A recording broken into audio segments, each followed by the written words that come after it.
разрушаются.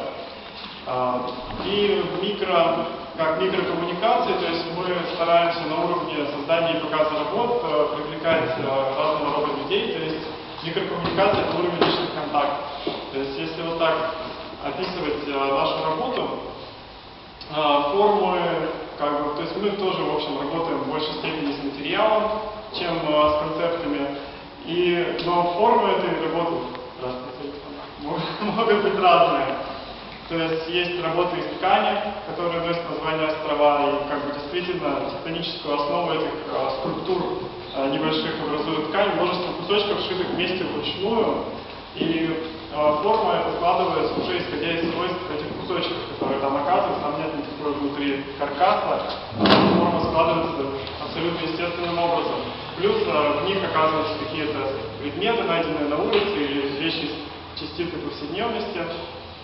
И далее получается так, что эти острова, которые, в общем, представляют собой какие-то отдельные абстрактные скульптуры, постепенно начали вкрапляться, соединяться с окружающим нас пространством. То есть мы, как художники, развивавшиеся автономно и, в общем-то, фактически минимизировавшие какие-то публичные и социальные контакты, начали постепенно открываться окружающему миру, и в том числе это отразилось в работах. И появились вещи, когда вот эта вот тектоническая структура из ткани оказывается вкраплением в какие-то уже сломанные или вытащенные до дыр предметы, то есть эти разбитые тарелки.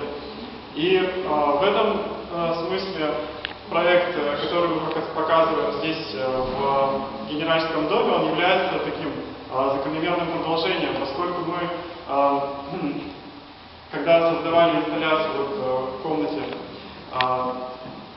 начали работать с первыми поступлениями в музей Ижевска, а это, понятное дело, предметы, которые еще не реставрировались, и которые порой в таком уже плачевном состоянии, если смотреть на них как на экспонат классического традиционного музея, но с другой стороны, они, конечно, сами по себе живописны, и в них есть определенная свобода для того, чтобы на их почве зарождалось что-то новое. Также, в общем-то, это здание, оно сейчас позволяет полностью открыться фантазии, художественному чутью, сделать здесь, например, такую выставку.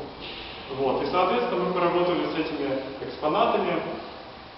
И далее, у нас получается такая история, что мы представляем микромузей. А микромузей — это, в общем, такой проект, который начался с нашего нежелания продавать основные наши работы.